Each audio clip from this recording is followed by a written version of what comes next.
Hi friends, welcome to share market Siva. நான் இன்றைக்கி இந்த வீடியோவில் என்ன ஷேர் பண்ண போகிறேன் அப்படின்னு பார்த்தீங்கன்னா, ஒரு இன்வெஸ்டர் பிகினிங்கில் எந்த கம்பெனியை பை பண்ணுறாங்க, எப்படி இன்வெஸ்ட் பண்ணுறாங்க அப்படிங்கிறத பார்த்தீங்க அப்படின்னா, ஒரு சிலர் நல்லா ஒரு அனலைஸ் பண்ணிவிட்டு ஒரு போர்ட்ஃபோலியோட ப்ராப்பராக கொண்டு போய் அது இன்வெஸ்ட் பண்ணுறாங்க. மற்றவங்கள பார்த்தீங்கன்னா ஒரு வீடியோ பார்த்துருப்பாங்க, அந்த வீடியோவில் இந்த கம்பெனி வாங்கலாம் அப்படின்னு சொல்லிவிட்டு, இல்லை ஒரு கம்பெனி இன்க்ரீஸ் ஆகிட்டே இருக்குது ஷேர் ப்ரைஸ் அப்படின்னு அதில் போய் வாங்குவாங்க. நீங்கள் வாங்க போகிற கம்பெனி ஓகே தான், பட் இது பிஸ்னஸ் என்ன பண்ணுறாங்க, ஃப்யூச்சர் பிஸ்னஸ் எப்படி இருக்கும், அதோட இன்வெஸ்ட்மெண்ட் எப்படி இருக்குது, யாரெல்லாம் இன்வெஸ்ட் பண்ணியிருக்காங்க, ப்ரொமோட்டர் ஹோல்டிங் எவ்வளோ இருக்குது, டொமஸ்டிக் இன்வெஸ்டர் எவ்வளோ ஹோல்ட் பண்ணியிருக்காங்க, ஃபாரின் இன்வெஸ்டர் எவ்வளோ ஹோல்ட் பண்ணியிருக்காங்க, தென் அதுவும் இல்லாமல் கவர்மெண்ட் வந்து ஏதாவது இன்வெஸ்ட்மெண்ட் இதில் வச்சுருக்காங்களா அப்படிங்கிறத நீங்கள் கட்டாயம் பார்க்கணும். அதோட போர்ட்ஃபோலியோ கட்டாயம் நீங்கள் பார்க்கணும். அதோட குவார்டர் ஆன் குவார்டர் ப்ராஃபிட் எவ்வளோ இருக்குது, இயர்லி ப்ராஃபிட் எவ்வளோ போயிட்டுருக்கு, பேலன்ஸ் ஷீட் பார்க்கணும், அதோட ரிசோர்ஸ் எவ்வளோ இருக்குது, இன்கேஸ் ரிசோர்ஸ் குறைஞ்சிருக்கா அப்படிங்கிறத நீங்கள் வாட்ச் பண்ணணும். மூணாவது அதோட பிஸ்னஸ் என்ன பிஸ்னஸ், அதுக்கு ஃப்யூச்சரில் நல்லா பெனிஃபிட் இருக்குமா அப்படிங்கிறதையும் நீங்கள் பார்க்கணும். தென் அந்த கம்பெனி எதை டிபெண்ட் பண்ணி இருக்காங்க, எதை மேஜராக ஒரு என்ன ஒர்க் எடுத்து பண்ணுறாங்க அப்படிங்கிறத பார்க்கணும். For example Tata consultancy services and Wipro, Infosys அதெல்லாம் பார்த்தீங்கன்னா ஐடி செக்டர். ஸோ அதில் ஃபாரின்லேருந்து நிறைய கிளைண்ட்ஸ் இருப்பாங்க. ஸோ ஃபாரின் கிளைண்ட்ஸ் இல்லாமல் டொமஸ்டிக் கிளைண்ட்ஸும் அவங்க ஹேண்டில் பண்ணுவாங்க. ஐடி செக்டருக்கு என்றைக்கும் ஒரு மதிப்பு இருக்குது, அது என்றைக்கும் டவுன் ஆகாது. ஸோ அதே மாதிரி ஐடி செக்டர் எல்லாமே நல்ல கம்பெனின்னு சொல்ல முடியாது, அதில் சின்ன சின்ன லெவலில் க்ரோ ஆகிற கம்பெனி கூட இருக்குது. அது அதோட ஷேர் ப்ரைஸ் கம்மியாக தான் இருக்கும். மேபி அது நீங்கள் வாங்குறீங்க அப்படின்னாலும் சான்சஸ் இருந்தால் குறையலாம், இல்லை நம்மளுக்கு லக் இருந்துச்சுன்னா அதிகமாகும். ஸோ நீங்கள் என்ன கம்பெனி செலக்ட் பண்ணுறீங்கிறத ஃபஸ்ட்டு நீங்கள் பார்க்கணும். அந்த கம்பெனிக்கு அந்த செக்டாரில் ஃப்யூச்சரில் ஏதாவது நல்ல ப்ராஃபிட் கிடைக்கும், நல்லா ஆஃபர்ஸ் வரும் அப்படின்னா தாராளமாக நீங்கள் அந்த கம்பெனியோட ஸ்டாக்கை வாங்கலாம். ஃபார் எக்ஸாம்பிள் இன்றைக்கி ஒரு கம்பெனியை பற்றி நான் சொல்ல போகிறேன். இது ஆல்ரெடி நான் டிஸ்கஸ் பண்ணியிருக்கேன், நிறைய ஷார்ட்ஸ்லையும் போட்டிருக்கேன். என்ன கம்பெனி அப்படின்னு பார்த்தீங்கன்னா மணப்புரம் ஃபினான்ஸ். இந்த மணப்புரம் ஃபினான்ஸோட நேச்சர் ஆஃப் பிஸ்னஸ் என்னென்னு பார்த்தீங்கன்னா கோல்டு லோன். நீங்கள் நிறைய பக்கம் நிறைய அட்வர்டைஸ்மெண்ட்டில் பார்த்துருப்பீங்க. மணப்புரம் ஃபினான்ஸ்க்கு நிறைய ஆக்டர்ஸ்லாம் வந்து கூட அட்வர்டைஸ்மெண்ட் பண்ணியிருக்காங்க. ஸோ இது நல்ல நம்பகமான ஒரு கம்பெனி தான். இதோட பிஸ்னஸில் வந்து என்ன அப்படின்னு பார்த்தீங்கன்னா, இது நான் பேங்கிங் ஃபினான்ஷியல் கார்பரேஷன், அதாவது என்பிஎஃப்சின்னு சொல்லுவாங்க. இது நாட் எ பேங்க், இது என்பிஎஃப்சி, நான் பேங்கிங் ஃபினான்ஷியல் கார்பரேஷன். இதோட ஹெட் குவார்ட்டர்ஸ் பார்த்தீங்கன்னா கேரளா தான். இதோட ஃபவுண்டர் யாருன்னு பார்த்தீங்கன்னா விசி பத்மநாபன். தென் சிஇஓ யாருன்னு பார்த்தீங்கன்னா விபி நந்தகுமார் அப்படின்றவர் தான் இருக்கார். ஆக்சுவலி இதோட ஹெட் குவார்ட்டர்ஸ் கேரளா இருந்தாலும் இதோட பிரான்ச்சஸ் வந்து ஆல் ஓவர் சவுத் இந்தியா ஃபுல்லாக இருக்குது. நம்பர் ஆஃப் பிரான்ச்சஸ் பார்த்தீங்கன்னா 5000+ இருக்குது, அதாவது 5000க்கு மேலே பிரான்ச்சஸ் இருக்குது. நம்பர் ஆஃப் எம்ப்ளாயீஸ்ன்னு பார்த்தீங்கன்னா 45,000+ வச்சுருக்காங்க. நம்பர் ஆஃப் கஸ்டமர்ஸ், எத்தனை கஸ்டமர்ஸ் வந்து அங்கே யூஸ் பண்ணிகிட்ருக்காங்க, அந்த பேங்க்கில் ப்ளச் பண்ணுறாங்க, சம்திங் ஏதாவது ஆக்டிவிட்டி பண்ணிகிட்ருக்காங்க அப்படின்னா 5.88 5.88 மில்லியன். அடுத்து இதோட காம்படிட்டர் யார் அப்படிங்கிற நம்ம பார்க்கணும். இந்த பிஸ்னஸ்க்கு ஒவ்வொரு பிஸ்னஸ்க்கும் காம்படிட்டர் கண்டிப்பாக இருப்பாங்க. இதோட காம்படிட்டர்ஸ் யாருன்னு பார்த்தீங்க அப்படின்னா பஜாஜ் ஃபினான்ஸ், பஜாஜ் ஃபின்சோ, Jio finance, Cholamandalam investment and finance, Shriram finance, Bajaj holding, HDFC, AMC அப்படிங்கிற கம்பெனி. அதுவும் இல்லாமல் பேங்கிங்க்கும் இருக்காங்க, மற்ற சின்ன சின்ன நான் பேங்கிங் கம்பெனியும் இருக்காங்க. இதுதான் இவங்களோட மெயின் காம்படிட்டர். அடுத்து இந்த கம்பெனியோட ப்ராஃபிட் அண்ட் லாஸ் பார்க்கலாம். இதோட ரெவென்யூ பார்த்தீங்க அப்படின்னா மார்ச் 23 6,684 கோடி. அதுக்கு முன்னாடி பார்த்தீங்க மார்ச் 22 பார்த்தீங்கன்னா 6,061 கோடி. நல்ல ஒரு ரெவென்யூ தான் ஜென்ரேட் ஆகிருக்கு. மார்ச் 2008 இருந்து மார்ச் 2023 வரைக்கும் பாருங்கள் இதோட ரெவென்யூ எப்படி இன்க்ரீஸ் ஆகிருக்குன்னு. 80 கோடி, 165 கோடி, 2100 கோடி, அப்படி நல்லா இன்க்ரீஸ் ஆகி இதோட ரெவென்யூ இப்போது 8,260 கோடியில் இருக்குது. அடுத்து இன்ட்ரெஸ்ட் பார்த்திங்க அப்படின்னா 2008 14 கோடி இன்ட்ரெஸ்ட் பே பண்ணியிருக்காங்க.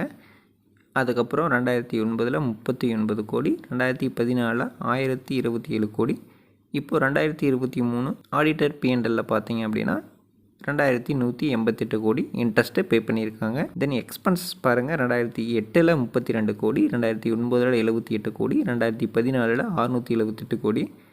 அதை தொடர்ந்து 2023 2,317 கோடி எக்ஸ்பென்சஸ் பண்ணியிருக்காங்க ஃபார் பிஸ்னஸ் எக்ஸ்பென்சஸ்க்காக.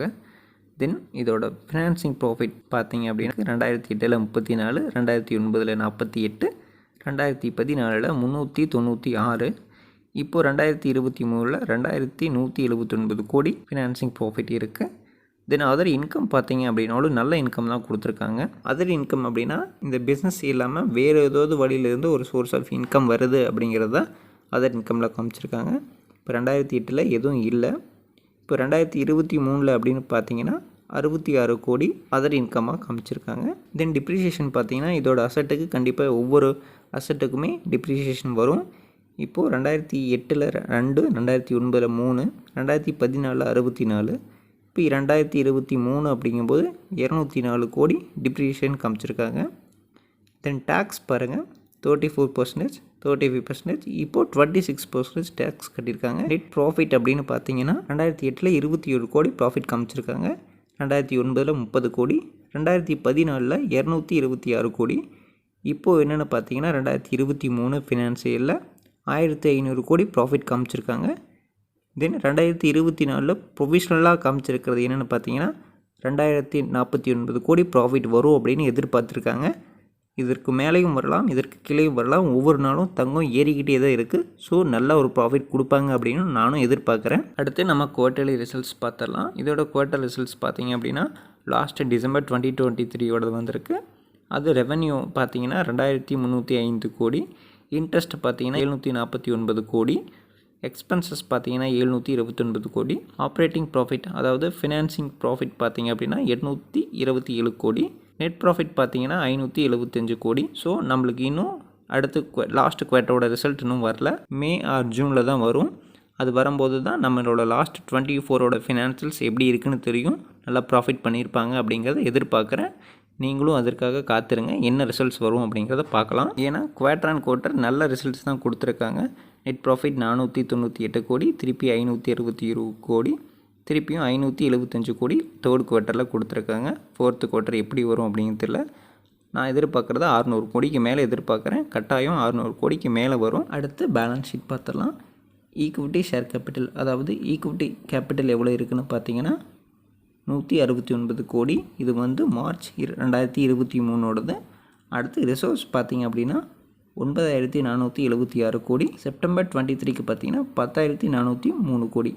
ரிசர்வ்ஸ் அப்படின்னு என்னென்னு பார்த்தீங்க அப்படின்னா ஒரு கம்பெனி ஃப்யூச்சர் எக்ஸ்பென்சஸ்க்காக எடுத்து வைக்கக்கூடிய ஒரு அமௌண்ட்டு தான் ரிசர்வ்ஸ்னு சொல்லுவாங்க. இது ஜென்ரல் ரிசர்வ் அப்படின்னு சொல்லுவாங்க. நம்ம ஒரு ஃப்யூச்சருக்காக கொஞ்சம் கொஞ்சமாக அமௌண்ட் சேர்த்து வச்சுட்ருப்போம். இதில் ஒரு ஃப்யூச்சரில் ஏதாவது எக்ஸ்பென்சஸ் தேவைப்படுது அப்படின்னா இதை நம்ம யூஸ் பண்ணிக்குவோம் அப்படின்னு எடுத்து வைக்கிறோம் அல்லவா. அதே போல் தான் இந்த கம்பெனியும் ரிசர்வ்ஸ் அப்படிங்கிறதுல சின்ன சின்ன அமௌண்ட்டாக ரிசர்வ்ஸில் சேர்த்து வச்சுக்கிட்டு இருப்பாங்க. இன்கேஸ் ஏதாவது எக்ஸ்பென்சஸ் தேவைப்படுது அப்படின்னா இதிலிருந்து தேவையான அமௌண்ட்டை எடுத்துக்குவாங்க, திருப்பியும் லோட் பண்ணுவாங்க. தென் பாரோயிங்ஸ் பார்த்தீங்க அப்படின்னா வெளியிலிருந்து லோன் வாங்குறது 2023 மார்ச்சில் 29,167 கோடி, 2023 செப்டம்பரில் பார்த்தீங்க அப்படின்னா 32,922 கோடி. தென் அதர் லைபிலிட்டி 814 கோடி இருக்குது செப்டம்பர் 2023. தென் அசட் சைடு பார்த்தீங்கன்னா ஃபிக்ஸடு அசட்டில் 2023 மார்ச்சில் 1094 கோடி காமிச்சிருக்காங்க.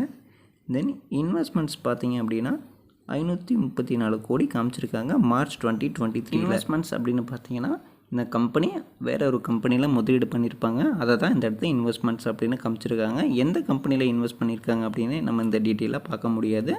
அடுத்த வீடியோவில் நான் என்ன டீட்டெயிலாக சொல்கிறேன். தென் அதர் அசட்ஸ் பார்த்தீங்கன்னா 37,860 கோடி வச்சுருக்காங்க.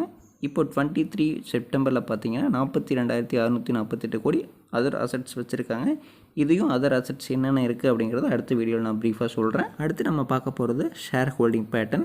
இது ரொம்ப முக்கியமாக கவனிக்கக்கூடிய பகுதி தான். அதாவது ப்ரொமோட்டர் எவ்வளோ வச்சுருக்காங்க, ஃபாரின் இன்வெஸ்டர் எவ்வளோ வச்சுருக்காங்க, டொமஸ்டிக் இன்வெஸ்டர் எவ்வளோ வச்சுருக்காங்க, கவர்மெண்ட் ஏதாவது வச்சுருக்காங்களா, தென் பப்ளிக் எவ்வளோ பர்சன்டேஜ் வச்சுருக்காங்க அப்படின்னு பார்க்கணும். ப்ரொமோட்டர் எவ்வளோ ஹோல்டிங் வச்சுருக்காங்க அப்படின்னு பார்த்தீங்கன்னா டிசம்பர் 2023 35.20% வச்சுருக்காங்க. ப்ரொமோட்டர் 21லேருந்து 23 வரைக்கும் பார்த்தீங்கன்னா ரொம்ப இன்க்ரீஸ் பண்ணல அவங்களோட ஷேர் ஹோல்டிங் பேட்டர்னை, பட் கொஞ்சம் அளவுக்கு இன்க்ரீஸ் பண்ணிக்கிறாங்க, பட் டிக்ரீஸ் ஆகலை அப்படிங்கிறது நல்லாவே தெரியுது. தென் FIIS அதாவது ஃபாரின் இன்வெஸ்டர் தான் FIISன்னு சொல்லுவாங்க. இவங்களோட ஷேர் ஹோல்டிங் பேட்டர்ன் பார்த்தீங்கன்னா மார்ச் 21 38.58%. அப்படியே நீங்கள் தொடர்ந்து பார்த்தீங்கன்னா 28.95%. இவங்க ஒவ்வொரு குவார்ட்டருக்கும் கொஞ்சம் கொஞ்சமாக குறைச்சிட்டு வந்திருக்காங்க, பட் லாஸ்ட் குவார்ட்டரில் கொஞ்சம் இன்க்ரீஸ் பண்ணியிருக்காங்க. தென் DISS அதாவது டொமஸ்டிக் இன்வெஸ்டர்ஸ் தான் இவங்க DIISன்னு சொல்லுவாங்க. இவங்க மார்ச் 21 8.88% வச்சுருந்துருக்காங்க. இப்போது 12.15% டிசம்பரில் 23 வச்சுருக்காங்க. பட் 23 மார்ச் கூட கம்பேர் பண்ணும்போது 13.54%லேருந்து 12.15% குறைச்சிருக்காங்க. எதனால் குறைச்சிருக்காங்கன்னு தெரியல.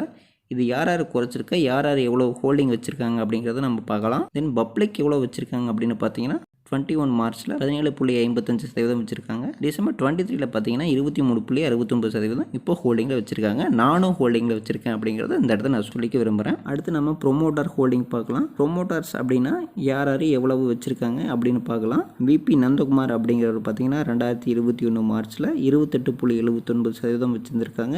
இப்போ 2023 டிசம்பரில் பார்த்தீங்கன்னா 29% உயர்த்திருக்காங்க. தென் அதை தொடர்ந்து அதோட ஃபேமிலி மெம்பர்ஸ் தான் ப்ரொமோட்டர் ஹோல்டர்ஸாக இருக்காங்க. அவங்களோட டீட்டெயில்ஸ் இதோ உங்கள் பார்வைக்கு. அடுத்து FIIs அதாவது ஃபாரின் இன்வெஸ்டர்ஸ் எவ்வளோ ஸ்டேக் வச்சுருக்காங்க அப்படின்னு பாருங்கள். அதுவும் உங்களோட பார்வைக்கு வச்சுருக்கேன். யார் யார் என்னென்ன கம்பெனி எவ்வளோ ஃபாரின் இன்வெஸ்டர்ஸ் வந்து இதை ஹோல்ட் பண்ணி வச்சுருக்காங்க, எவ்வளோ பர்சன்டேஜ் வச்சுருக்காங்க அப்படிங்கிறதையும் உங்கள் பார்வைக்கு நான் வச்சுருக்கேன். அடுத்து டொமஸ்டிக் இன்வெஸ்டர்ஸ் எவ்வளோ ஷேர் ஹோல்டிங் பேட்டர்ன் வச்சுருக்காங்க அப்படின்னு பார்க்கலாம். இதில் SBI, இதில் DSP mid cap fund, SBI flexi cap, Max Life insurance company, Aditya Birla Sun Life treasury private limited, SBI banking and financial services fund, DSP small cap fund, Nippon Life India treasury limited, ICC potential banking and financial services fund, then SBI life insurance company. எல்லாருமே domestic investors நல்ல ஒரு ஸ்டேக்கில் வச்சுருக்காங்க. For example 23ல் பார்த்தீங்கன்னா March 21ல் 8.88 இருந்த domestic investor December 23ல் 12.15 நல்ல ஒரு increment தான். But March 23ல் பார்த்தீங்கன்னா 13.54 இருந்திருக்காங்க. இப்போது 12.15 தான் இருக்காங்க. ஏதோ ஒரு சில டொமஸ்டிக் இன்வெஸ்டர்ஸ் வெளியேறி இருக்காங்க. இந்த கம்பெனிக்கு ஃப்யூச்சரில் நல்ல பெனிஃபிட் இருக்குது. ஏன் அப்படின்னு பார்த்தீங்கன்னா இந்த கம்பெனி கோல்டு வச்சு தான் பிஸ்னஸ் பண்ணிகிட்ருக்காங்க. கோல்டு ரிலேட்டட் பிஸ்னஸ் பார்த்தீங்கன்னாலும் இது என்ன ப்ராடக்ட்ஸ் அப்படின்னு பார்த்தீங்கன்னா நிறைய வெரைட்டி ஆஃப் ப்ராடக்ட்ஸ் பண்ணிகிட்ருக்காங்க. இதில் gold loan, door step gold loan பண்ணுறாங்க, then online gold loan, vehicle loan, 2 wheeler finance, personal loan secured, micro home finance, business loan, digital personal loan, forex and money transfer, health care industry loan, small scale industrial finance, restaurant finance, loan to food industry, food finance and other services. இந்த company கோல்டை வச்சு எவ்வளவு business பண்ணிகிட்ருக்காங்கன்னு பாருங்கள். இப்போவே gold rate increase ஆகிட்டு தான் இருக்குது. ஃப்யூச்சரில் கண்டிப்பாக இன்னும் இன்க்ரீஸ் ஆகும். தங்கத்தோட விலை இப்போ பார்த்தீங்கன்னா 57,000 ப்ளஸில் இருக்குது. ஃப்யூச்சரில் கண்டிப்பாக 70,000 தொடும். இன்னும் சில வருடங்கள்லேயே அதை தொட்டுரும். நான் இதை பற்றி ஏன் உங்கள்கிட்ட இப்போ டிஸ்கஸ் பண்ணேன் அப்படின்னு பார்த்தீங்கன்னா ஒரு நல்ல ஒரு கம்பெனி. இதோட புக் வேல்யூ பார்த்தீங்கன்னா 125 ரூபாயில் இருக்குது. இதோட கரண்ட் வேல்யூ பார்த்தீங்கன்னா 189 ரூபாய். அதாவது என்ன டேட் பார்த்தீங்கன்னா 18/4/2024. நான் இன்றைக்கி ரெக்கார்ட் பண்ணுற டேட்டில் மேபி இன்க்ரீஸ் ஆகிருக்கலாம், இல்லை குறைஞ்சிருக்கலாம். இன்றைக்கி ரெக்கார்ட் பண்ணுற டேட் பார்த்தீங்கன்னா 19/4/24. நான் செபி ரிஜிஸ்டர் அட்வைசர் கிடையாது. நான் ஜஸ்ட் என்னோடய ஒப்பீனியன் மட்டும் தான் உங்கள்கிட்ட நான் ஷேர் பண்ணுறேன். நான் சொல்கிறத வச்சு நீங்கள் வாங்காதீங்க. உங்களோட ஓன் அனலைஸில் நீங்கள் ஒரு கம்பெனி எடுங்க. நான் சொன்னது மாதிரியே எல்லா சம்மரையும் கலெக்ட் பண்ணுங்கள். அதுக்கப்புறம் உங்களுக்கு நீங்கள் பிடிச்ச ஸ்டாக்கை நீங்கள் வாங்குங்க.